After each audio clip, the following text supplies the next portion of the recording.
Hello, film fans. Welcome to the Film vs. Film podcast. My name is Martin Harries, your host, and I'm joined by the film encyclopedia man, Boaz Dix. We are a couple of filmmakers on occasion, but mainly can't stop yapping about movies. On this podcast, every episode we pick a topic from a film that's coming out at the cinema or on VOD. Myself and Boaz pick our favourite film from that topic, and we battle it out to decide which film will become the greatest film of all time, according to two film geeks from Wiltshire, England. If you enjoy this podcast, please leave us a review and subscribe.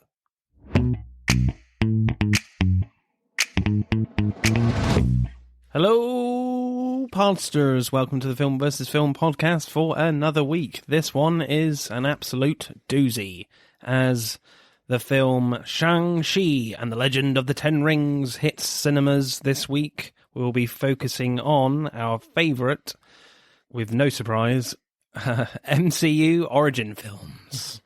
And as always, our very own Star-Lord himself is with me, as usual. Mr. Boaz Dix, how are you, sir?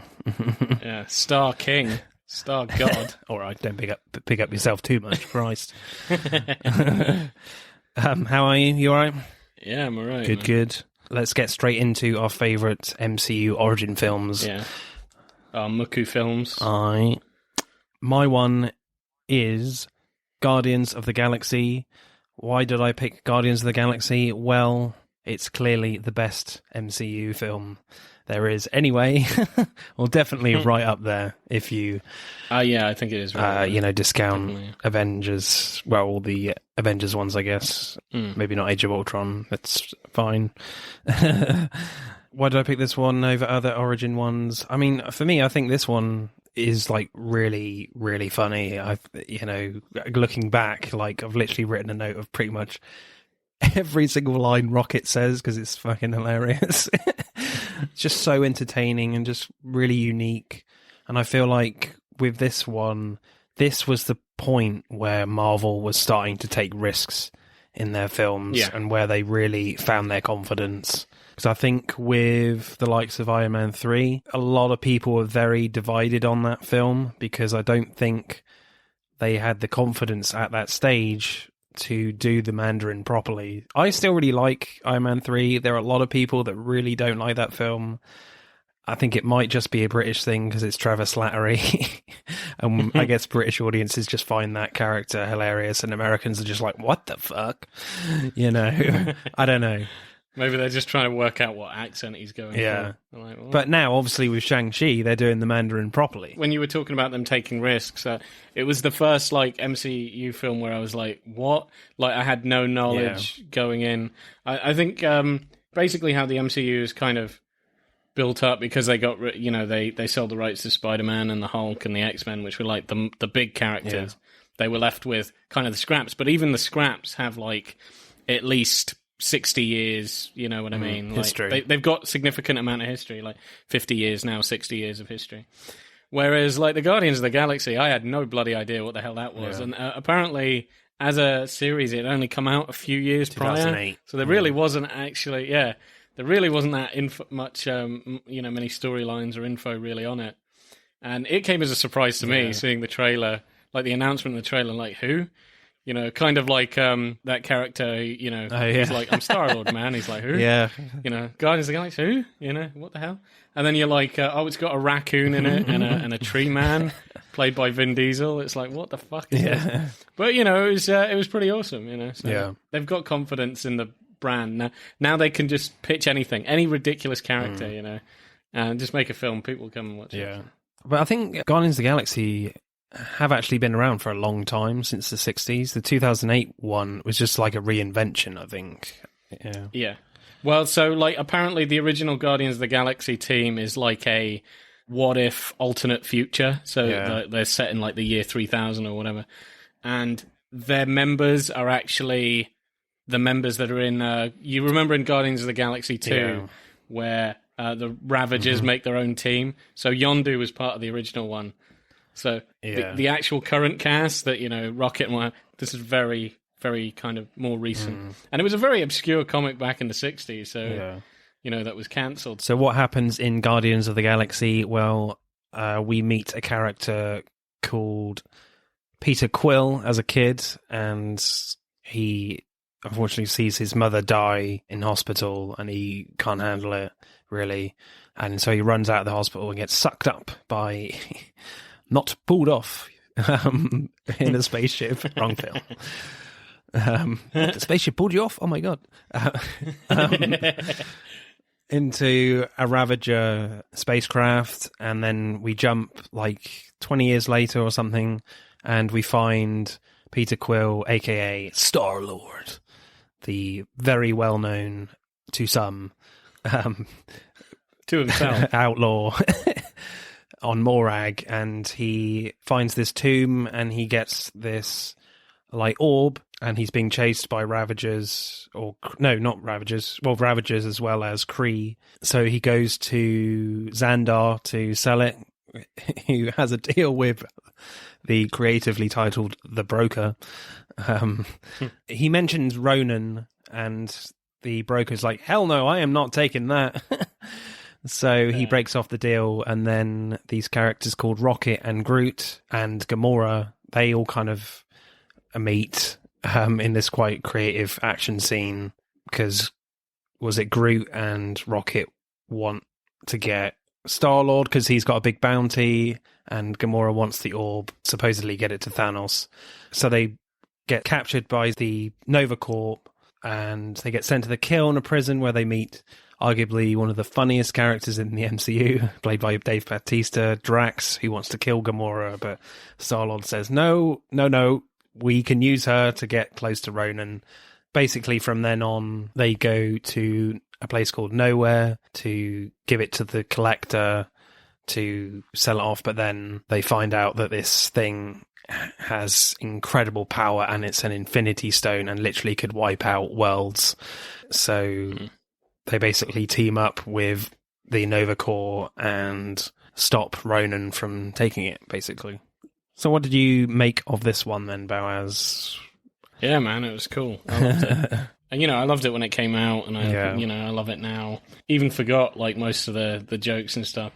And talking about the intro, it has got to be like the most considering how light-hearted the rest of the film is and how fun and colourful it has got to be like the most depressing opening.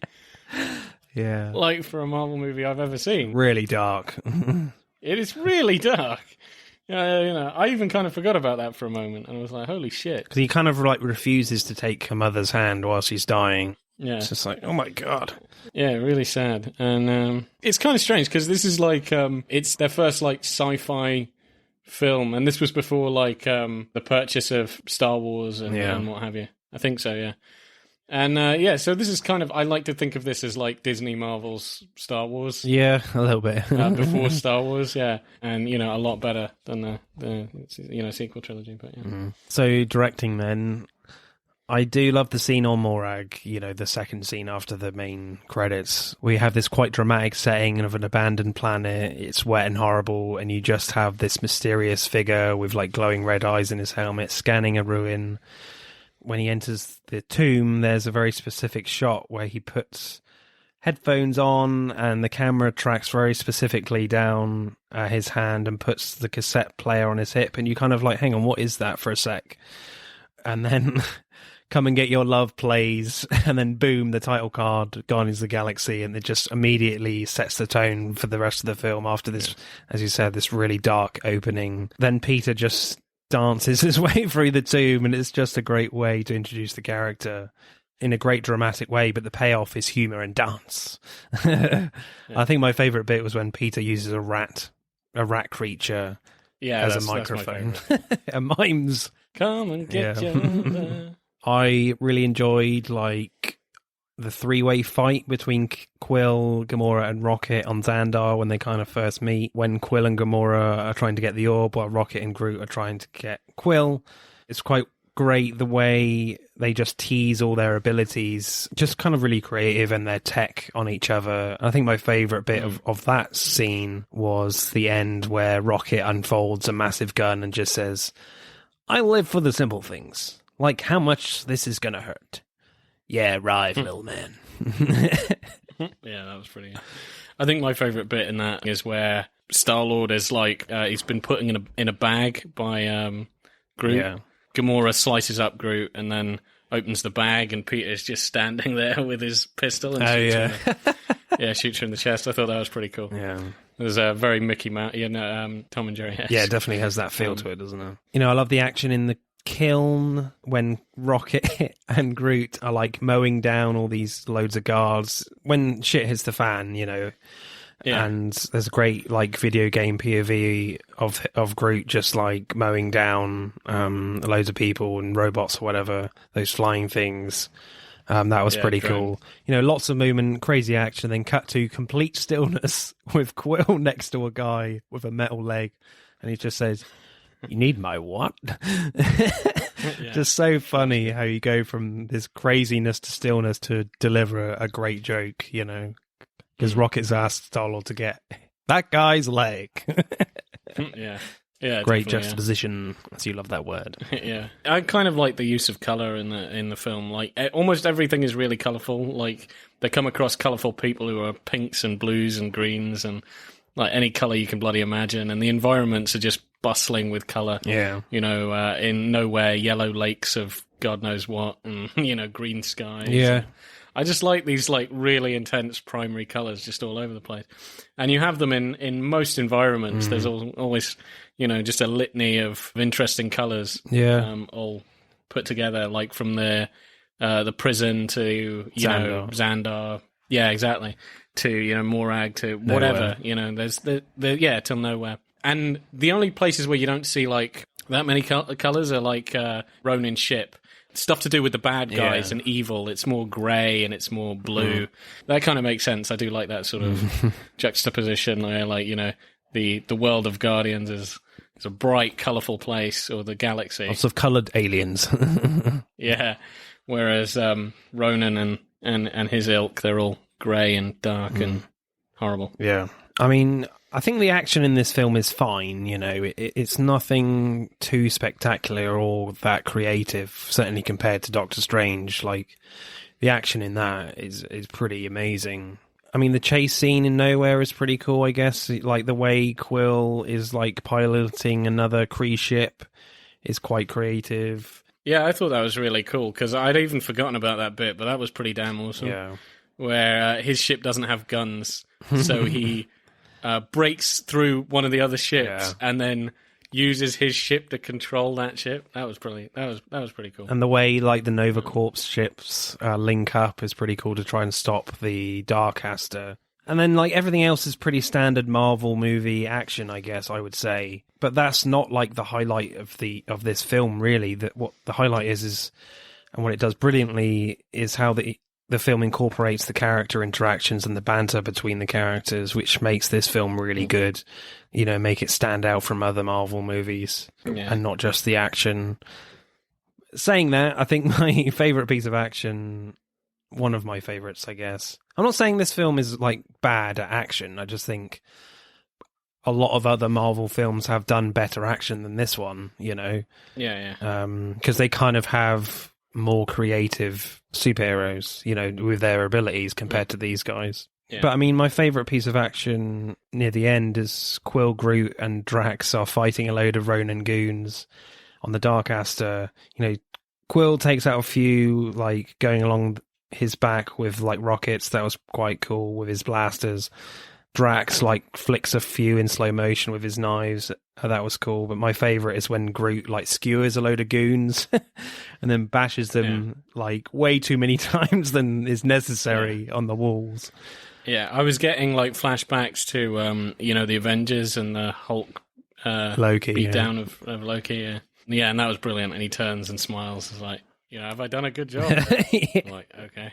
And also the soundtrack is, like, arguably one of the best soundtracks in mainstream movies for a while, I would say. My favourite shot, there's a genius shot where our characters are in the kiln and Rocket is planning their escape and mentioning all the things they need to get, specifically saying to get the battery last. It's quite a very simple shot.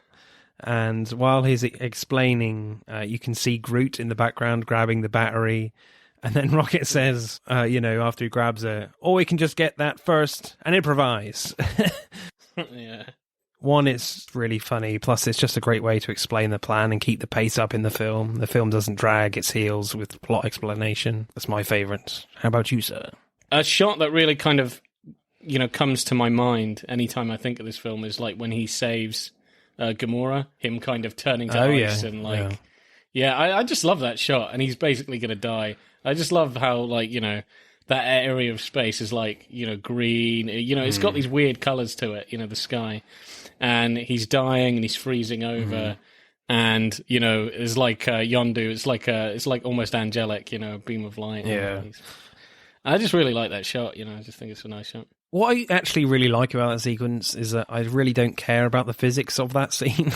It's not what this film is about. I don't really care. Obviously, if you think about it a lot, both of them would have died in second. Well, what I'm saying, it doesn't matter. No, I don't think it matters. So score for directing, Boaz. I'm trying to think of like some other really good ones, where Star-Lord is flying back to the ship. And it was like, behold, and all that stuff. That was great. Yeah. And there's a lot of really good ones. And like Groot, when he like makes those lights. Oh, yeah. I quite like that scene. I thought that was really awesome. And just how the music it just gives you this sort of family feel. It's like, oh, this is amazing. It's kind of like adult Goonies in space. Yeah. Basically, yeah. What will I give it direction? Maybe like an 8.3. Yeah, I tend to agree with that. But yeah, I think I'll go like just 8.4. I think the direction is not its strongest suit. Not to say, as I said, it's not badly directed, and the action is really good, but just it's been better. If we're talking about like memorable or inventive camera angles or choreography, yeah, probably not. And there are better choreographed or shot MCU films. One of the things I do, and I've said this before, that I really like about this film is like the color to it is just really great, and the sets, the design, color, the sets, the costumes, the design, just the general feel of the world and the look of it is really nice. Screenplay then, I liked the moment on Morag at the start in the tomb when Korath, played by can you pronounce that name? By that guy. Yeah. Everybody would know who that guy is, because that guy is in almost everything. You can't like flick a channel without him being somewhere in a movie. Dingemon Huansu. I'm really sorry. Yeah, I know. He's probably spitting out his, whatever the hell he drinks. He's asking questions about him and doesn't really know who he is. And they're about to take him away when Peter says, "There's another name you might know me by," long pause, nice push into his face, and says, "Star-Lord." And Korath just goes, "Who?" Star-Lord, man, the legendary outlaw. It's just, one, it's a great joke, plus Peter thinks it's, he's a big shot when he really isn't at all, so it's just kind of like a really great starting point for the character to build from. Yeah. I like when John C. Reilly captures him and is like, "Oh, well, if it isn't Star Prince." He's like, "Lord, man." It's like got to remind you, for the love of God. Yeah. He's fairly full of himself and kind of stupid, to then by the end of the film, he's a respectable hero and leader at the end, but still keeping, the funny charm he has. Yeah, he's still goofy, but, he is, he's not as stupid as he appears. Yeah. And he's got heart. Yeah. He's got heart. Plus, it's a great way to work in the character's name, Star-Lord, from the comics, which does sound quite daft, and turn it into a joke, and, ease you in that way and don't make it sound serious from the start. Plus, then at the end, the name Star-Lord is really heartfelt for Quill, as, he reads the letter from his mum at the end, who used to call him that as a kid. So it's good writing there. I like also you saying like when it starts, it's a funny joke where Korath or whatever he's called is like, start who, and at the end he's like more established that he's like, you like Star-Lord, like I remember the name, you motherfucker. And I kind of like that. It's like, wow, oh my god, I've got recognition. I'm pretty cool now.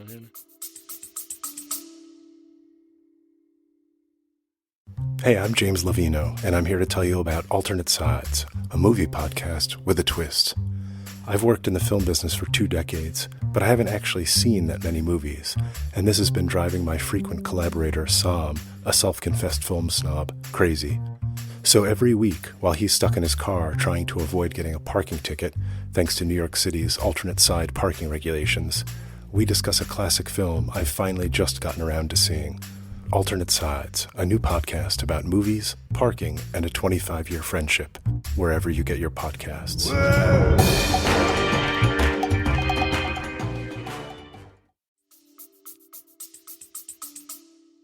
I think one of my favorite scenes, one of the best scenes actually, involves Rocket in like a really an emotional level. When Rocket and Drax are fighting in nowhere and Quill and Gamora come in to intervene and Drax says, "This vermin speaks of affairs he knows nothing about." And Rocket says, "That is true. He has no respect. That is also true."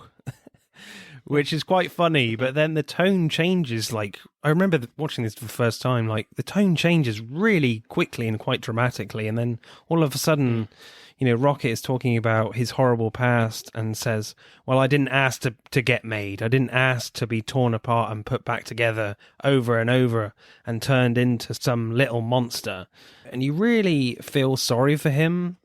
You know, it's quite a little emotional there. And plus, I have a newfound respect on how raccoons are made. I learned something in this film.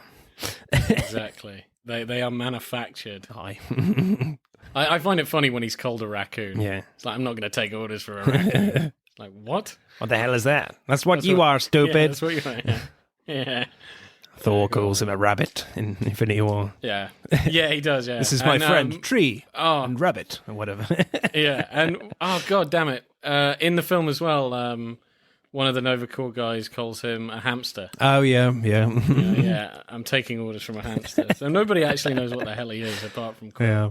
You know, obviously the best lines come from Groot. The last "We Are Groot," that was really like... Whoa. That always gets to me, that bit. It that really always does. gets me, yeah. You think they take the piss out of his 3-word language, and yet that is like the most powerful... You know. It does. It seriously gets to me every time, you know, the kind of like a really dark moment, I guess, in the storytelling that, you know, the Dark Aster is falling to Xandar. They're all really banged up, and then Groot decides to put them in this massive ball, and then Rocket says, "No, Groot, you can't. You'll die. Why are you doing this?" And then this beautiful moment when Groot like strokes the side of his face and says, "We are Groot." It's just, it's just such a great moment. We are family. Yeah. There's got to be fucking memes or videos about that. There's got to be, yeah. Where his face just morphs into Dom. Oh, God. Please, no. That's the truth. That would ruin this whole film for me if I saw that. I've seen so many fucking memes about Dom Toretto. Yeah. And family, I know. Oh, God. Yeah, they stopped being funny, they stopped being funny after the first one. My favourite one was in Pulp Fiction, where he's like, "Say family again!" and he's got Dom Toretto's face on that guy. That was my favourite one. That's a good one, I like that. Right, funny lines section. There are shitloads. I thought you were going to say family. Yeah. Don't you dare. I'll rattle off a few. There are shitloads. Ninja Turtle, you better stop poking me. At the start, Peter escapes Morag and Pink Girl is found in his ship and says, and he says, "Hey, Barit, look, I'm going to be totally honest with you. I forgot you were here. Can you believe they call us criminals when he's assaulting us with that haircut from Groot? Rocket, rather. Biting? That's not fair." I like also when they're he's about to kiss Gamora. Yeah, I like that. I am not some starry-eyed waif to succumb to your pelvic sorcery. Yeah. Jesus. Like, that's some sexy talk right there. Pelvic sorcery, I've never heard. Pelvic sorcery. Never heard that. Could you imagine using that as a pickup line? Yeah. Hey, girl, do you want to engage in some pelvic sorcery? Just relax, pal. It's cool to have a code name. It's not that weird. Oh, one of my favorites. I like your knife. I'm keeping it. That was my favorite knife. Do not ever call me a thesaurus. Oh, what was it? These people are too literal. Literally, it'll go over his head. Nothing goes over my head. I would catch it. I'm going to die surrounded by the biggest idiots in the galaxy. No one's blowing up moons. You just want to suck the joy out of everything. You're making me beat up grass. Yeah, a bunch of jackasses standing. Yeah. You know where he like nearly drops the orb, to pass it to someone? Yeah, apparently that was an accident. That actually just, that wasn't really. Scripted. Oh, right. Yeah, that's but cool. they kept it in because they thought it fit with the character. I don't know that I believe anyone is 100% a dick, ma'am. Yeah, quite like that. From Drax, it is pleasing once again to have friends. You, Quill, are my friend. This dumb tree, he is my friend. And this green whore. Oh, come on, just stop. Yeah, I like that. But my favourite line is not a funny one, actually. It's a beautifully poetic one from Gamora and her past when they enter the kiln. And all the prisoners are giving her shit. And Gamora says, whatever nightmares the future holds are dreams compared to what's behind me. It just suggests that she's seen a lot of darkness in her life and gives kind of a nice subtle tease about the giant threat Thanos will be in the future. I quite like that line. It's really nice. Have you got a favourite line then? Pelvic sorcery. Yeah. Just the phrase pelvic sorcery. You're going to use that. Yeah. I am going to use it, 100%. See if it works. See how many times I get punched. You've not seen my pelvic sorcery yet, girl. Yeah. Yeah, I'm a lizard wizard. Right, screenplay score, Boaz?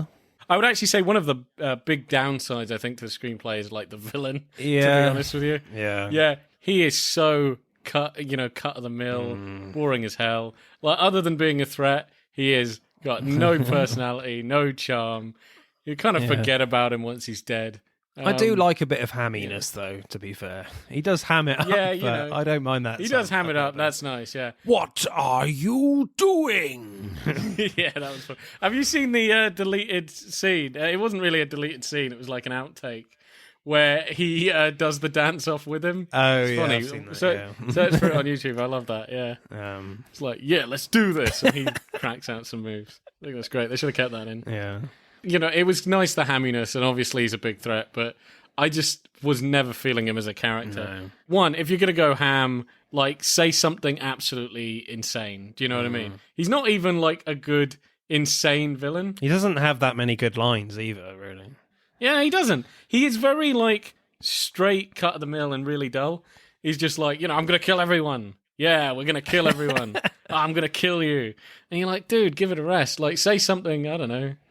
Say something interesting. I don't know. He's just a really dull villain. I mean, actually, if I had like a Guardian, like I think I like Guardians more than one more than two. Yeah, but I do like Guardians too. But I think I like one more than two.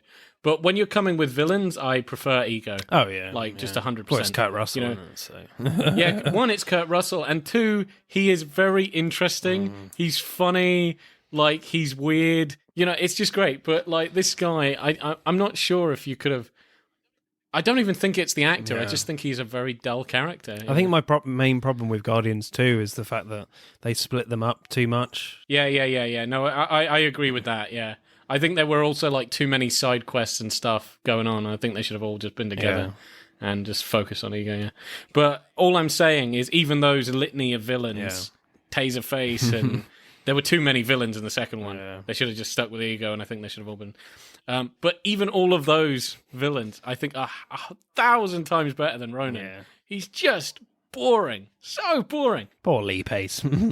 Yeah, I would have preferred Korath or whatever, the black machine guy as a villain, Even him, he's got more personality than Ronan. Jesus. Score? Yeah, man. Just on level of, like, the heart and the humour of it, Yeah, maybe like 8.6 or something. Okay. Yeah, I mean, the script... in terms of structure, it's fairly generic, fairly formulaic. As you said, the bad guy is pretty meh. He's a cookie-cutter villain, You could literally replace him with any other... But what makes this film great and really stand out from any of the other movies, other than maybe Avengers, is that the first one specifically, is that the character interactions are just genius. And there are so many funny, memorable lines in this. It is incredible. After this film, so many fans are just like, yep, some of these Guardians characters are my favourite character now. Screw the original Avengers. The Guardians is where it's at. So I'm going to go pretty high, to be fair. I'm going to go like a 9, straight out 9. Right, acting then. Yeah, I might change mine to an 8.8, actually. You can't. I can do that. Do you have the Well, time stone? That's the next movie. You can do it in the next one, not here. Okay, no, fuck off then. You don't want the free points. They're fair enough. Oh yeah, this is my film. Oh, yeah. Yeah, you moron. What the fuck are you doing? Right, acting. Oh, one of my favourite hilarious scenes is when you kind of first introduced to Drax, played by Dave Bautista, where he has Gamora up against the wall in the kiln by the throat, and Quill is trying to persuade Drax to let her go and use her to lead him to Ronan, and Peter mimes like slicing his throat, and Drax says, "Why would I put my finger across his throat?" And then Quill is really confused and then says, "Now this is a symbol for you slicing his throat." And then Drax still doesn't get it, and Quill turns to the guy next to him and says, "You've heard of this, right? You've seen this, right? You know what this is?" And the guy says, yeah. Cut to Quill, like, no. Yeah. And Chris Pratt is Drax brilliant gives him a funny look. in just like, oh, come on, people, in just such a subtle way. It's so funny. I just love the stupid humor of aliens not understanding metaphors in this film. It's just makes me laugh every time. I'm a man of simple tastes. I love the scene where we're all in the Milano for the first time, and Gamora's saying Quill's ship is filthy and then walks off, and Quill says, "Oh, she has no idea. If I had a black light, the place would look like a Jackson Pollock painting." It's so funny because Chris Pratt... Yeah, you messed up, Quill. Yeah.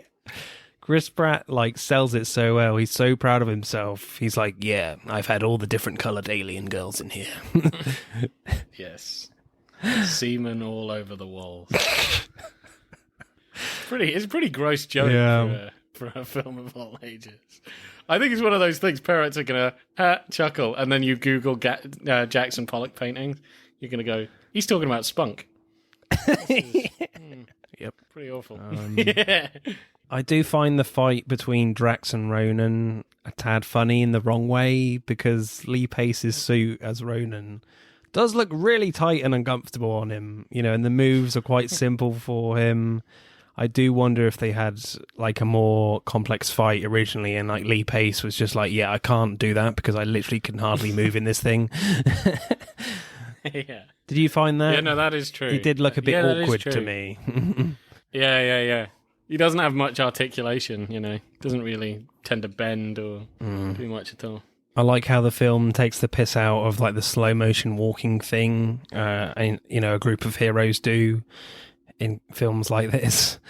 When they're all in their red gear, Rocket is pulling out the crotch area. Gamora's yawning, and Quill is wiping his nose, while Drax is committed and doing it properly, all stoic. Good for him. And everyone doesn't care.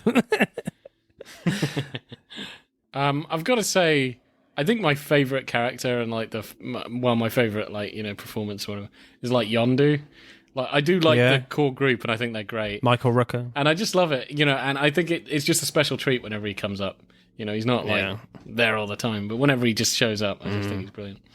Kind of Southern United States, yeehaw kind of alien. Who's just, he's just so over the top. I love how he's always trying to get Quill to be thankful that he didn't eat him. My men wanted to eat you. I stopped him. I like that exchange. He's like, "Why the hell are you, saying that like it's something to be thankful for? Regular people don't eat people. We're not cannibals." I remember Michael Rooker in an interview saying, it seems like every time I do a James Gunn film, there's always so much makeup involved. Yeah. So he obviously has that red thing stuck on his head, all blue. Yeah, the fin. Yeah. He was in Slither as well. He's got shitloads of He was in Slither. makeup in there. And he had he just had a fake hairpiece in the Suicide Squad. The dance-off scene has to be one of the great surprises in the MCU for me, because it's so fucking funny and it's completely out of nowhere. And no, Quill didn't learn to dance in nowhere. Ronan says this really over-the-top speech just as he's about to decimate the planet of Xandar. And Quill just starts dancing, and Chris Pratt is singing, "Ooh, child," and just goes for it. And you have this incredible reaction shots on Gamora's face and Rodin's face, just like, what the hell are you doing? And of course, Gamora does the weird head tilt thing again. And Lee Pace, as casually as you like, compared to anything he's just said previously in the film, just says, "What are you doing?" And then Quill's just like tries to get Gamora involved in the dance, and she just shakes her head like really quickly in complete shock. It's just so brilliant. And then obviously at the end, Quill just says, "I'm distracting you, you big turd blossom." It's a brilliant insult. Yeah, I just love it because it's just no one would have predicted that end, that moment. It's just so good. The dance off to save the galaxy. Yep. Have you got a favourite performance then? Yeah, I'm going to go with, like, Yondu. But I do like most of the characters. Michael Rooker. And, the main... Yeah, Michael Rooker. I think out of the core cast, who do I like the most? Probably, like, Peter Quill. Yeah, I would agree. Like, everyone's really good in their own way. But I think for me, my favourite performance is Dave Bautista as Drax. It's just... Yeah, Dave Bautista is so cool. Yeah. Such a straight face in terms of the humour. Yeah. So, score, Boaz, what are you going for acting? Yeah, maybe like an 8.2. I think that's pretty fair. I think I'll probably go with 8.3. Right, let's add up the scores then for Guardians of the Galaxy. Guardians of the Galaxy. What are you doing? What does he say when he blows him up? With the Guardians of the Galaxy, bitch, or something. Yeah. Guardians of the Galaxy gets exactly 51 points. Cool, this could be a tight one. Right, Sorcerer Supreme, what is your pick for this week? I may have given it away. Yeah, my pick is Doctor Strange. Nice. So why did you pick Doctor Strange? I think it's kind of the most insane MCU movie when it comes to like just how crazy the action is, just like how unbelievable the special effects is. I still put it quite highly, even in regards of what's come before. I still think it's like one of the trippiest. Oh yeah, definitely. Yeah, 100%. Did you ever watch this YouTube series, Honest Trailers? Oh yeah. I loved Honest Trailers. I haven't watched it in a while. And their one about Doctor Strange is just completely 100% right. This is like, what if Iron Man, but on acid? And that is 100% what this film is like. This must be like what an acid trip is like. It's so crazy. Yeah. It's interesting you say that, because there's another superhero film which I think has more in common with this film than Iron Man as well, which I kind of have insights with. So we'll get onto that in screenplay. Yeah, cool. So were there any other MCU origin films in contention? I was thinking of like, the Avengers and Iron Man and, Guardians if you hadn't picked it maybe. But if I was just to think of, an origin film where I'm like, I don't think it gets the appreciation that it probably deserves, and it is just, it's completely out there, do you know what I mean? I'll rewatch scenes just like, holy shit, this is just like completely out there. It would be Doctor Strange, because they said it's gonna introduce magic and sorcery, and like they weren't kidding. It's not just small parlor tricks. It's like the city being split in half and stuff. I mean, like, folding in on itself. Yeah, folding in on itself. Like I don't think there's still yet a movie or a series which has duplicated that level of awe of just like, oh my god. Maybe like Inception, maybe. Yeah. Well, so this is the thing that I was thinking about. The big, set pieces and the action fight scenes remind me of like some concept from either Inception or a Christopher Nolan film. But it's trying to one-up it, if that makes sense. So it's like, Inception had a city folding. Fuck it, we're going to fold it 100 times. Or, when they have the zero gravity fight also in Inception, where the truck is flipping and the rooms flip. And so, like, in the, is it the New York Sanctum or whatever? Yeah, let's just have the bloody rooms go. They're extending, they're flipping around, they're going upside down. So it's like, creative, yeah. Yeah, it just seems to me that somebody watched Inception and was just like, okay, literally every scene in Inception, let's just dial that up to 100, you know, and this is that film, you know. And there's another film of Nolan's work that certainly you get vibes from in this film, which I'll get to later. I was going to say, like, Tenet, when... Yeah, all right, give it away now. Cut that bit out. Yeah, but this came before Tenet, so I don't know, because he'd been trying to make it for a while. I think it's a guy that just obsessively follows Nolan, and maybe he'd heard that he's making it with time going backwards and what have you, because that last fight was pretty crazy. I couldn't even remember half of that. So I feel if Chris Nolan were to choose to make an MCU film, he would make a Doctor Strange film. Yeah, I 100% agree. Yeah. This is essentially like Nolan's greatest hits, but, you know, just add in a couple of $100 million more. I think it's really out there. I don't really think it gets the credit it deserves for how creative at least the action scenes are. You're like, you know, they are really damn creative. So what happens in Doctor Strange? This film is about the titular Dr. Stephen Strange, renowned surgeon in New York City, of all places, because everybody lives in New York. Neurosurgeon. I don't think... Is he a neurosurgeon? Yeah. Mm-hmm. Okay, I just thought he was brain surgery, yeah. All right. I just thought he was a surgeon. I didn't think it was specifically to do with the brain. Either way, he's the best whatever surgeon. Basically, the surgeon that gets paid the big bucks. He gets paid the big bucks, yeah. He's like a multi-millionaire, you know. He's the Iron Man. He's the Tony Stark of surgeons, you know, the Batman of surgeons. Everybody wants him, you know. Every guy wants to be him. Every girl wants to be with him. And yeah, so he's really up himself. And when he's trying to find like some other high-profile case to take on, he's talking on the phone and looking at like texts on his screen. He's got a screen in his car. Who the fuck has a screen in their car? You know, if you're driving. To be honest, it's a poor car design. And, you know, it's just asking for a crash. Like, who the hell would have a screen? I don't know. But anyway, so he's looking at the screen, looking at all this work, and he's not paying attention to the damn road. Crashes his car and severely messes up his hands. You know, he's got severe nerve damage in his hands. And he can't be a surgeon again because... You know, he's the best. He had all this fine motor control. And just, you know, they even do it at the beginning where he takes out a bullet out of somebody's brain and does it freehand, and because his hands are just so amazing. Yeah. But now he's lost the ability of his hands. He's basically used up all of his money to try and do all kinds of experimental and dangerous surgeries to fix his hands. Nothing works. And this guy happens to mention this man who couldn't walk. And he can, you know, his spine was completely fucked, and he's walking now. So he goes to see this guy because he can't believe it. And the guy is walking, you know, playing basketball. He's like, "How did you fix yourself?" And he goes, "Well, I went to this place, Kamatage." Tells him where it is.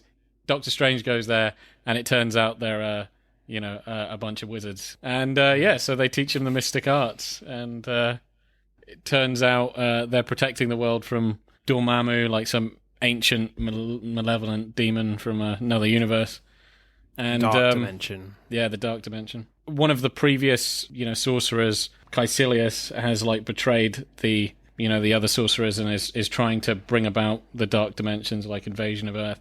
So Doctor Strange, even though he started on this path just to learn enough magic so he could fix his hands, ends up saving the world from imminent destruction and becomes a superhero. By bargaining, pretty much. Yes.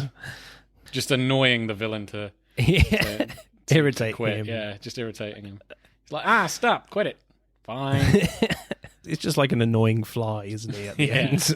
Yeah, to be honest, like, I would sell like everything I had. If there was a fly that it was just annoying me. I hate flies, man. They are, God, they're fucking horrible. But even a fly can piss you off so much, but you can kill it. You know, you can just like, bang, fucking die, you know. And the next one comes. And then the next one comes, and the next one comes. Then you're bargaining, you're giving half your wealth. And, I was like, oh, for fuck's sake, come on. Yeah. Fine, I'll let you have your world back. Yeah, exactly. Yeah. Right, directing. I absolutely love the scene when the Ancient One says to Doctor Strange, when he gets to Camotage, open your eye.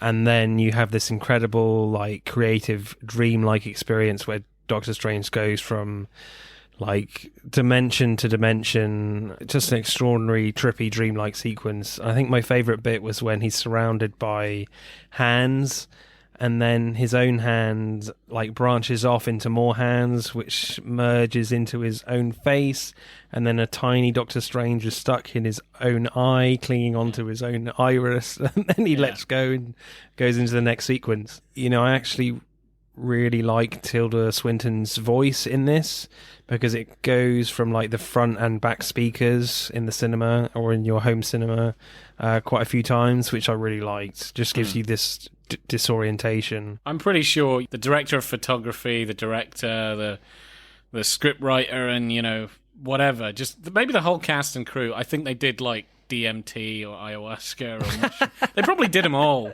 It's like, you know, what are we going to do for this scene? Just do all the drugs. Yeah, that's going to be the scene. That was so weird, him going over through his own face and all that hand stuff. Yeah, that was really strange.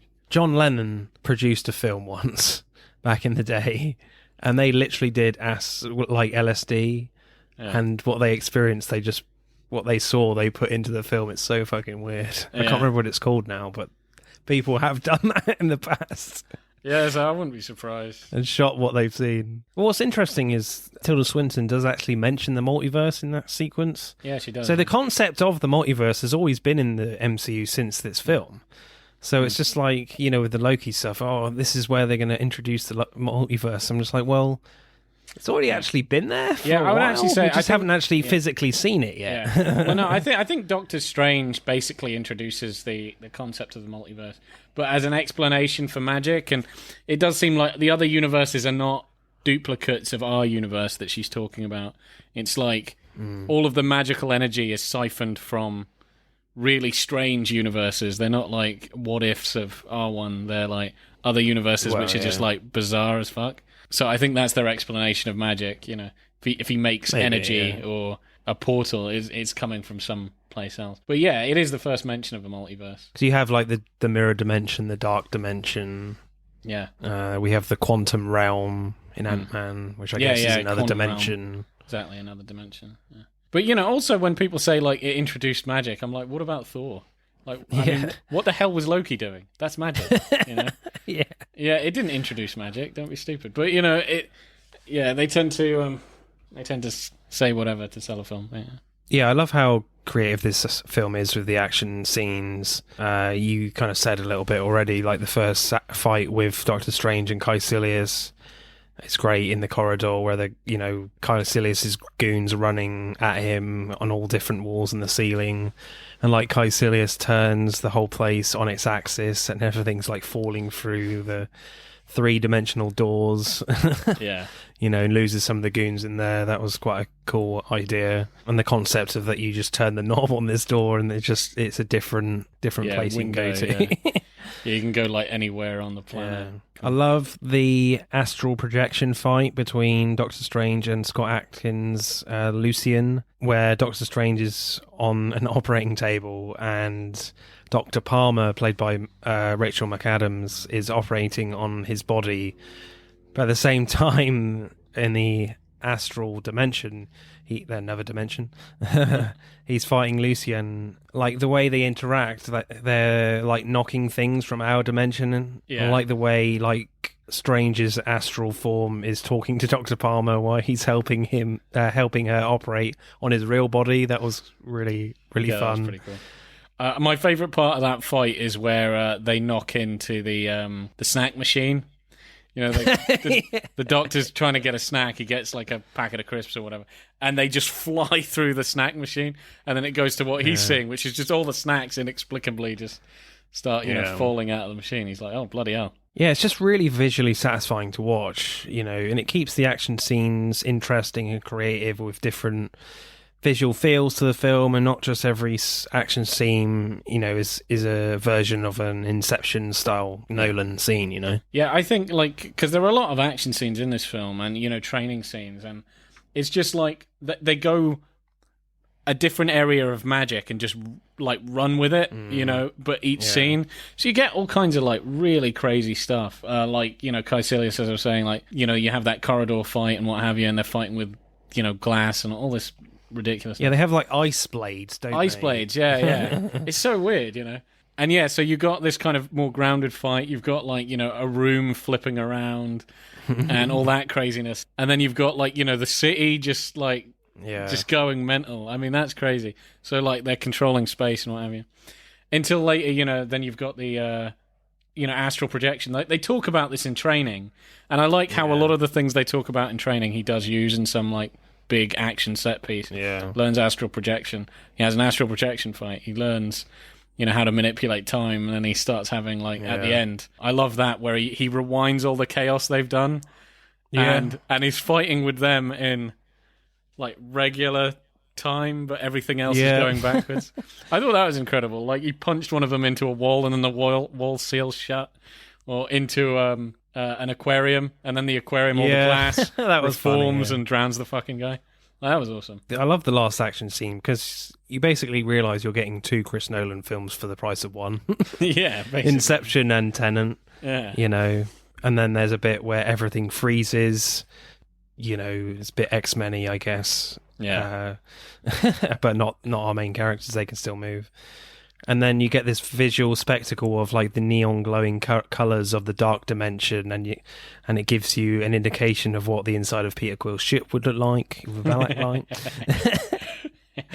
I love how the scene plays out that Doctor Strange puts Dormammu in a time loop, and the film like kills Doctor Strange in a variety of colourful ways. And I think my favourite bit of that was like the green tentacles, I think, just grab him and crush him. That was pretty cool. Do you notice that? Yeah, I noticed that one. You got to have tentacles in there somewhere. Yeah, for the Japanese audience, they go up his ass, out of his mouth. Yeah, I definitely stroked off one. Come on. But I just love how the film surprises you with so many visual styles and concepts that you've never really seen before this film. Yeah, maybe. Yeah. Certainly before this movie. I just love creative superheroes. It's just really satisfying to watch. I do think like he is definitely introduced as like one of the most creative. I mean, like, he can basically do whatever. He does magic. He's like a master of magic, and they just go headlong into that, and it's mental. It's a completely mental film. And you're like, what other hero would fight? Yeah, it's just like fly around and do all this other craziness, make portals, make weapons.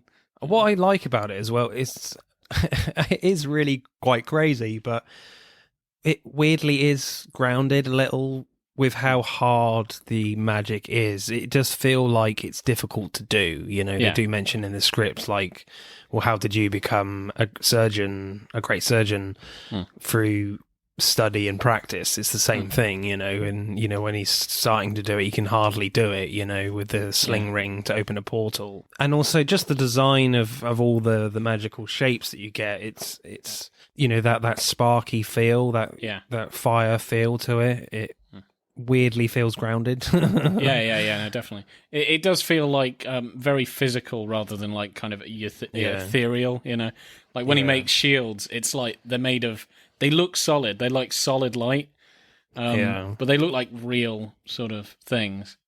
Even like those magical weaponries they make, they look like shards of glass, Stuff like that. They do look like kind of tangible things. And I love the design of the portals and how they're like sparks. Yeah. Basically like a Catherine wheel. Yeah. I like to just talk about the New York like mirror dimension scene, the Inception bit. It's basically just like Inception on acid. It is Inception on acid. I think any scene is on acid. It's like whatever on it. Yeah. I do love that scene. That is a long ass scene, and you're like, this is so insane. Like the budget must have been crazy for that scene. It gives me a headache, though. It gives me a massive headache watching that scene. Yeah, it gets to a point, I'm just like, oh, what is happening? Oh, God. Because... Headache in a good way? Yeah, it's a good headache. It's like an overwhelmed headache. It's like, the buildings are going like this, and you go, wow, this is crazy. It's like all the buildings, the whole damn street, the city, everything. it's just so creative, like how really the good. CGI can fold and manipulate the architecture and make it feel seamless and not jarring. Yeah. And to get the lighting right so it doesn't look out of place is really impressive for me. Oh yeah, it still looks pretty good. Yeah. I think the bit that actually gave me the headache is where he falls and he just goes through a bunch of stuff. Like it's a train that becomes a walkway that's becoming a... And I was just like, what the hell? Yeah, it's too hard to describe. If we try and describe it all, we'll be here all day. Yeah, you can't do it, yeah. I do think it's like visually one of my... Like it's a forgotten gem. Well, it's probably not a forgotten gem, but I don't think it gets the credit it deserves. Like I think it is the most over the top, Marvel film, Yeah. I mean, I like the bit where, like, the Ancient One creates her own, like, arena, and Caecilius creates, like, a wave of bricks to attack the Ancient One, and then the Ancient One reverses the wave on him with her body movement. That was probably my favourite bit that I could actually describe. Yeah. Plus, like, when the Ancient One falls back into our dimension, they're not afraid to be brutal with that. She really takes a bit of a thud through that glass. I was like, oh, shit. Yeah. When she dies. Have you got a favourite shot? Oh, actually, do you know what's a really good shot? I think it was the first shot I ever saw of the film in the trailer where he's basically walking on the side of the building and he goes, "This is a mistake," and just looks out at just all the buildings are just everywhere. They're just everywhere. They're in the sky. They're on the side. That's probably my favourite shot, actually. Yeah. I think that was one of the first shots I'd seen, and I was like, this film's going to be crazy. And I was right. I think my favourite shot is in the New York Sanctum where Doctor Strange like falls off the balcony when he's fighting Caecilius, I think, and the cloak of levitation goes after him, and then he slowly rises up with the window in the background, and he's creating like the string light thing, weapon, whip thingy, whatever you want to call it. That looked really cool because that's when the first moment where he's got the full costume on with the cloak. Yeah, I got to say though, the design of the costuming in this film is really incredible. I just love the detailing they give the suit, the costume, so good. Yeah, definitely. So score for me for directing, I gotta go quite high. I mean, it's proper good, man, and just so creative. So I'll go like 9.2, I think. Yeah, that's really fair, because I was going to go 9.3, like instinctively. Right, screenplay then. Like in Guardians, the opening scene for Star-Lord, he comes off as arrogant in like a stupid way. In the opening scenes of this with Doctor Strange, he comes off as like arrogant but in a too smart for his own good kind of way. In the first surgery scene, he's playing a music quiz and corrects the guy, telling him he's got the wrong answer. Strange tells him the correct one is actually this. And then there's another surgery scene, he performs like a highly skilled brain surgery freehand, which is usually done with machinery. And then afterwards, he says to Rachel McAdams' character, Dr. Palmer, "I didn't have to save his patient either, but sometimes I just can't help myself."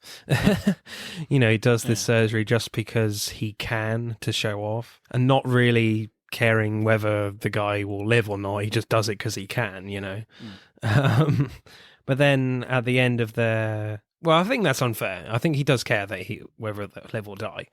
But it's just that whole thing of, yeah, you know what I mean? Yeah. I think he is a good person, but he cares a bit too much about the fame that it'll bring. Yeah, and his reputation and his just how people will see him. And the whole film is just a journey of him thinking of himself mainly, like 99% of the time.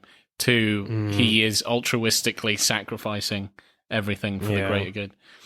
So there is a massive character change throughout the film. But I was saying, you were saying like whether he cares about his patients. Like when he's having the conversation to that guy looking for a case, I think that perfectly gets his point across, because he's saying, "Oh, there's this patient." He's like, "Dude, that's way too easy. Anybody could do that."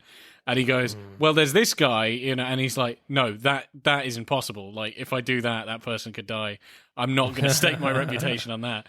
And then he says one that's just the right level of fame. Yeah. He's like, "Oh yeah, send me the info for that." Did you notice the roadie reference? Yeah, I did. Yeah, yeah. I never saw that until I rewatched it for this. I was like, "How did I miss this?" Yeah, U.S. Army colonel who is been injured in an experimental armor or something like that. Yeah, that is very clearly Rhodey. I think that's quite interesting. By the end, he lets go of his ego and is willing to listen and learn more about his powers, his sorcery powers, but still being true to himself and helping people, but not for his own interest. And that's why he still insists on being called Doctor Strange and not Mr. Strange, or Sorcerer Strange or whatever. He's very proud of being a doctor. Yeah. But I like the fact that, through most of it, even when, the action starts, he's like, I don't know what I'm doing here. He's like, I don't want to, because he gives this speech where I don't want to be part of this. And he has this huge argument where he's just defeated Kaito for the first time, and he defeated that guy, and he's done all that. But he's like, listen, I did not sign up for this. I just wanted to fix my hands. Yeah. And I like how later he does get the, when the Ancient One, is dying, is having a conversation. And she's like, it's not about you and stuff. Basically educates him again. And I love that that's when it sinks in. And, after she dies, it's like... And I love even, like, this is kind of like on the cusp of apocalypse. He needs to make the decision if he's going to join or not. And she even tells him, like, he can fix his hands, but he'll lose his ability to do magic. And he can go back his regular life, but the world will be poorer for it.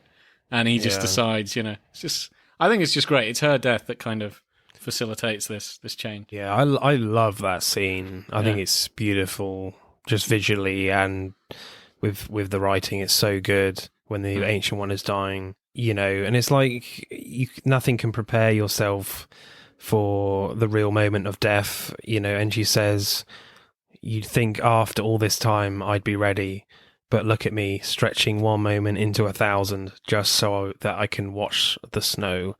Arguably my favourite line in the entire MCU, that it's just so beautifully done. Just some really great... That's my favourite line, by the way, obviously. There's just some really great, beautiful, metaphoric lines that certainly would blow Drax's mind. You're a man looking at the world through a keyhole. You spent your whole life trying to widen that keyhole to see more, to know more. Now, on hearing that it can be widened in ways you can't imagine, you reject the possibility. And then later she says, you cannot beat a river into submission. You have to surrender to its current and use its power as your own. Just really beautiful stuff. From the Ancient One, especially. Yeah, I think that there are a lot of great, philosophical and great lines and stuff. Yeah, you mentioned a lot of people describe this as quite as similar to Iron Man, the way Doctor Strange's origins play out. But I think this film actually reminds me more of like Batman, more specifically Batman Begins, where both Doctor Strange and Bruce Wayne sacrifice so much to learn a new culture to fight against evil enemies. Oh, that's true. But our heroes ultimately disagree with the concepts of this new culture of no mercy, kill or be killed. Strange and Bruce Wayne aren't willing to do that. Plus, their leader and mentor turns out to be hiding something. Obviously, one turns out to be evil in Ra's al Ghul. The Ancient One, not so much, obviously. But it certainly did remind me of Batman Begins a little bit. Yeah, there are definitely... I didn't think about that, but yeah, there are definitely similarities. I think one of the things I don't like as much in this film is... And this might be... I don't think this is that controversial. I don't know. It depends what you say. But is the humour. I'd rather this film had been completely straight from beginning to end. You're never going to get that, though, with a Marvel film. Yeah, but here's the thing. I know it's basically one of their hallmarks. They've got to sprinkle out the humour. I just don't think a lot of the humour works. So, with Guardians of the Galaxy, we were talking about that. It's like the MCU is like, okay, we've got to have the funny stuff, and we've got to have the serious stuff, and we've got to have the touching stuff, and we've got to have the action, have this perfect balance. And I think in Guardians of the Galaxy, it's a really funny film, and everything is done, really well. With this film, I can't really point to the comedy bits. I think they just seem out of place. I don't think they're done well. Yeah. And when I'm talking about the script with you or favorite performances, I'm talking about the more emotional beats in the film. Yeah. Because I think those are just the best, and the comedy is just not. It's not that good. I don't think I ever really laughed out loud to any attempt at comedy. I did a few times. Really, to me, it just felt like it was one of those they just have to put the joke in there. You know, I would have just preferred if they just took out most of the jokes and just had this as a straight. You didn't like the Beyonce stuff? No, with Wong? No, I didn't find it funny. Oh, that's... not even. You know, when Strange is like, it's just Wong, like Beyonce. Yeah, Drake, no, didn't find it funny. Bono. No, I like that. So you laughed. You laughed at that bit. No, I yeah, no, I did not. All right. Prove it. Yeah, I mean, I it's certainly not like laugh a minute like Guardians is, but yeah. I mean, there's another bit where he says, "Oh, thank you for the books and for the horrifying story and the threat upon my life." Yeah. Like, don't laugh at that. Yeah, I got to stick to my guns. I know what the hell I said. I think the only bit I like properly chuckled at was like the Wi-Fi password. I thought that was funny. Yeah. It's like, what is this, some mantra? It's the Wi-Fi password. We're not savages. That didn't actually make me laugh because they use that in the... Really? No, because they... Not in the film, the actual film, because they use it in the trailer. So yeah, that's true. They use it already, so... Yeah, it's already spoiled. But I do find Chiwetel Ejiofor's character as Mordo, his character arc, fascinating in this film because you rarely see like good characters go bad in films for me. It's usually the other way around these days, where so many villains are turned heroes now, or anti-villains. You know, like Venom comes to mind. But not here with Mordo. He's so devoted to the Ancient One's way of working within the natural law, the same way Caecilius has devoted himself to Dormammu, you know, the ways of working against time, where the Ancient One and Doctor Strange are more flexible and kind of use bit of both to succeed. For Mordo, his whole belief system is shattered when the Ancient One lies to him. You know, he sees this whole situation as the Ancient One's fault, you know, because he's committed so much of his life on a lie. I mean, that must be so tough to come back from. Because obviously Doctor Strange doesn't have this history with the Ancient One like Mordo does. Yeah. So, and he doesn't have this arrogance about him. But it is really interesting because Mordo is so humble and is always trying to school Strange, especially when he's being disrespectful to, well, himself and her, especially her, where he's always correcting her, like, listen, you know, she's the bee's knees, you've got to listen to her, she knows, blah, blah, blah. And it's like, stop answering back, stop questioning. To the end, just being like, she's to blame for this. She's betrayed me, you know, this is... Do you know what I mean? Even after she died, it's still like, nope, she's not who I thought she was. And that must be terrible, because just the level of devotion he has. And then it's like, I was just checking there if Mordo is in the sequel. He is, because that's actually pre-Endgame, the only post-credit scene that we haven't had a resolution to yet.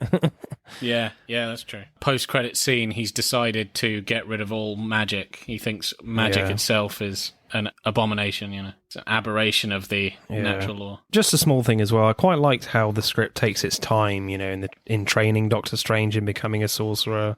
You know, mastering the sling ring takes a while. He eventually does it on Everest. He discovers the mirror dimension to practice spells. I would like somebody to work out how long he actually trained for. It's really never given a hint. I'm not even sure. Maybe a year, maybe two. I'm not, you know, I'm not sure how long the hell it took. Probably a long time, I would suspect. Yeah. But, you know, it never really hints, so it must have been a few years, but I'm not sure. Then you get this scene where he's all dressed up in this fancy red gear, and you think he's there, he's done it. But no, there's more training on how to fight with relics, you know, that hold magic. The script is just not afraid to take its time. It's explaining all these things and build up the lore. Plus, by the end of the film, he's just Doctor Strange, not the Sorcerer Supreme. He's still got a way to go on this journey. You know, and I'm just really excited for the sequel to this film, you know. Yeah, well, he's even told by Wong to put the you know, Eye of Agamotto back, because even though he's, like, been proficient with it, it's like you still don't really know enough to use it. Yeah. You know, he beats the bad guys with his brains, not so much, you know. Yeah, definitely. He's just the smarter man. It's not that he's better trained. I think that's what a lot of the Marvel films do really well. The heroes do beat the villains with their smarts, not by how big their muscles are, you know, and how powerful they are. Stay in school, kids. Excelsior. Yeah, exactly. Listen to Stan Lee's wise words. He will be missed. Yes, he will. So what's your favourite line then? Oh, well, actually, no shit. I'll tell you what my favourite line is. You know where I said I didn't think anything was funny except that previous line? Oh, here we go. Now I'm going to go back on myself. There was another line that I really like that was genuinely quite funny. I can't believe I forgot about it. This is the second thing that made me laugh. All right. Where he introduces himself to Caecilius, he's just murdered the guardian of that, whatever. And he goes, he goes like, "What's your name?" And he goes, "No." He said, "No, that was it." He asked for his name. He's like, "And you are Mr." And Doctor Strange says, "Doctor." "Ah, Mr. Doctor." And Doctor Strange goes, "No, it's Strange." He goes, "Maybe. Who am I to judge?" I kind of like that. It's a funny like who's on first, play joke. on words. Yeah, it's a play on words. Yeah, Mr. Doctor. Also, I would say Mads Mikkelsen's Caecilius is fairly generic as well. He is really generic, yeah. Like Ronan is. Yeah, like Ronan, yeah. Yeah, kind of like... Yeah, he's not one of the memorable ones either. I think probably the reason why that is, for both of them, is they're not given... apart from here and there, where they have to face the good guy, the film is mainly about the Guardians, and it's mainly just about Doctor Strange. It's not... Like, I think you need a kind of half and half to make a compelling villain. It's always difficult with an origin film, though. It's certainly always 60-40 in favour of the hero. That's kind of why Infinity War was so satisfying in the fact that... Well, you spend a lot of time with Thanos, Yeah, you have all these great heroes all together, but it's Thanos' film, really. Yeah. And I would say, like... They're making up for that trend of not having great villains. Yeah. Well, we're going to focus it on all the big bad in this one. Yeah. So it's pretty difficult. I do like Mads Mikkelsen's performance in it, but he isn't, like, one of the most memorable villains. If I were to choose, I would choose Ronan, probably. Mainly just because of the hamminess. I don't mind a bit of ham. That sounds weird. Screenplay score for me, I'll go 8.1. How about you, sir? Yeah, I'll give it like an 8, actually. Right, acting then. I don't have too many notes on acting, to be fair. There's nothing that really shouts out too much with acting. I think, to me, the only performance that I genuinely really liked is Mordo. Like, I'm like, I do. I actually, like, genuinely like, especially when the scene where he's, like, been betrayed, he feels betrayed. Yeah. I'm like, man, he's so good. Like, I think he does a really, really good job. I think Cold? Huh? Cold? What's he called? He's Nigerian, right? So... No. He's no? British. Is he? No, he's half. He's half something, obviously. It's not an English name. Chiwetel Ejiofor. Chiwetel Ejiofor. I'm gonna find him because I have a feeling he might be Nigerian or part Nigerian, which is terrible that I don't know his name because I'm part Nigerian. But I'm a terrible Nigerian. I know nothing about my culture. I really liked Benedict Cumberbatch's like hand acting after the crash. Like in close-ups, it looks really convincing. And I would say it's really quite hard to do well, even in the fairly wide shots. His hands are constantly trembling, if you notice, and you could easily just shake your hands in one direction and it will look fake. And I tried it myself, and it is actually really hard to get that right. I think it would have taken a lot of dedication for Cumberbatch to get that right. He has to be so conscious of his hands throughout this film, and there's no surprise there are some scenes where he's got his hands in his pockets. So I just love that commitment from him. Like Tilda Swinton, I think is great. Yes, there has been some controversy recently that's come out, which is really frustrating for me, where Kevin Feige has said it was a mistake that we cast Tilda Swinton as the Ancient One. But I just feel like it's a lose-lose situation with this character. Do you know, I'm going to say this. I don't actually care. Not popular enough for me to actually give a damn. That's like telling me, I don't know, Alfred's grandfather, like, they changed his race. I don't give a fuck. I don't care about the Ancient One. Yeah. Never have. So it's a minor character in a mythology I didn't really know much about anyway. I don't care. I agree, yeah. It's not a big thing. I personally don't really like sex changing and race changing that much. But if it's a character that's not like well known, I don't really tend to mind. Yeah, because obviously in the comics this is a very stereotypical Asian old character, so they decided to do a gender swap. but well, keep it like gender neutral. That's what they were going for. But I mean, if you have the chance to cast Tilda Swinton in your film, you cast Tilda Swinton. She is one of the best actresses around. Yeah, one of the best actresses of her generation. And I just feel like Marvel thought they were being clever by casting a woman, making it gender neutral for this very powerful character. But even if they went with an Asian stereotypical character, comic book accurate, I think they would have had criticism come their way anyway, because it's like, it's just a Asian stereotype they're using there. They're just casting an Asian actor in a stereotype. What's all that about? That's not fair. Like, it's not so much of a stereotype. They are in Asia, so it's like, if anybody's going to be the head of a school of wizards somewhere in Kathmandu, it would be an Asian.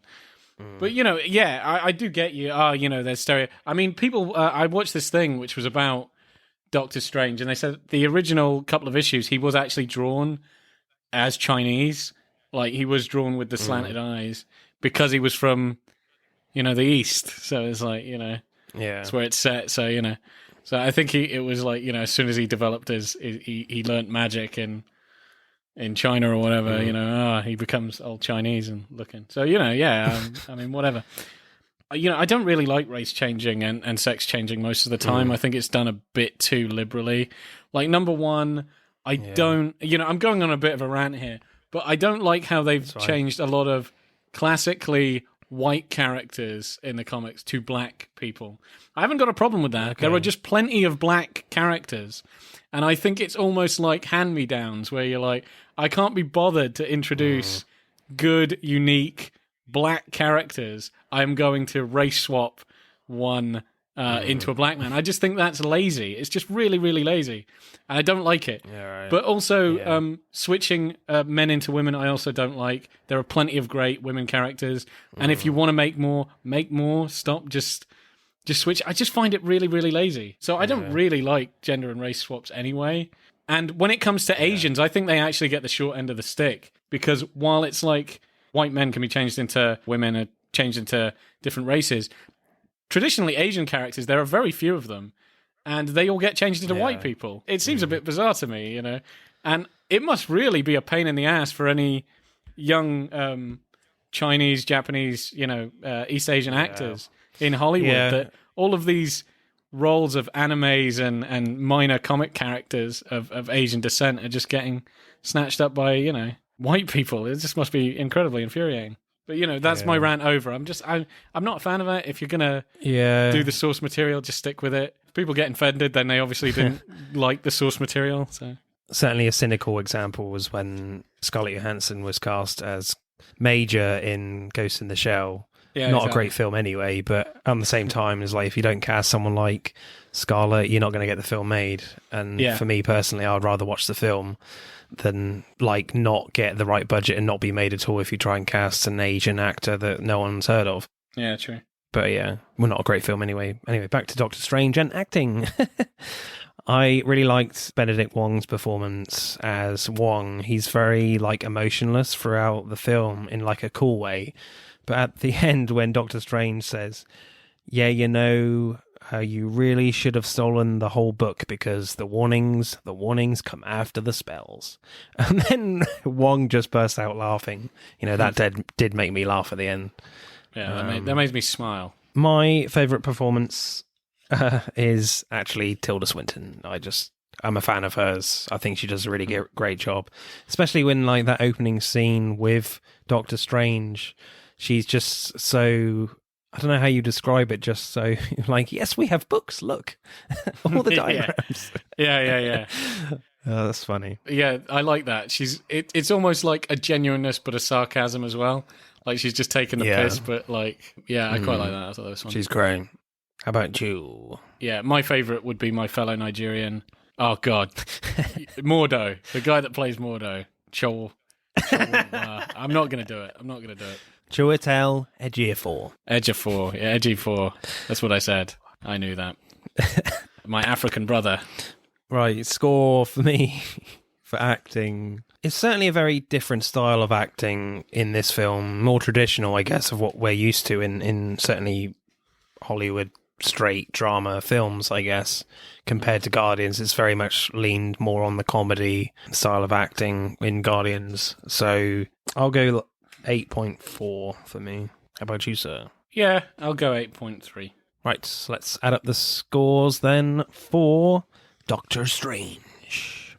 Oh, is it that close? Doctor Strange gets 51.3. So Doctor Strange wins by 0.3 of a point. Bloody hell. Yeah, that's really close. So yeah, that's just how it adds up sometimes. I still think Guardians of the Galaxy is the better film, but I think it's just the directing score for Guardians lets it down, I guess. And I think with Doctor Strange, the acting is really pretty good, and certainly with the emotional stuff, plus the directing is like... The directing is top tier. Yeah, the directing is light out as well, yeah. But what film would I want to watch again? Like immediately, it would be Guardians. So. Yeah, I think I might agree with you, just because of how like fun it is. It's the funner film, yeah. I think it's probably the tightest we've had, I think. Yeah. Right, that's it then for this week. Next week, as the card counter hits the big screens, and the star of that film is Oscar Isaac. So we're going to be picking our favourite Oscar Isaac films for next week. All right. Thanks, Bo, as always. You've been rather good. I've been strange. Bye-bye. Mr. Strange. Bye-bye, Mr. Star. Yeah, bye-bye. That's it for this week's pod. Thank you for listening. We hope you enjoyed it. If you would like to find out more about the podcast or suggest future topics for us to discuss related to upcoming releases, let us know on Instagram at Film vs. Film Podcast and on Twitter at FVF_podcast. Remember, please subscribe. Pod signing off.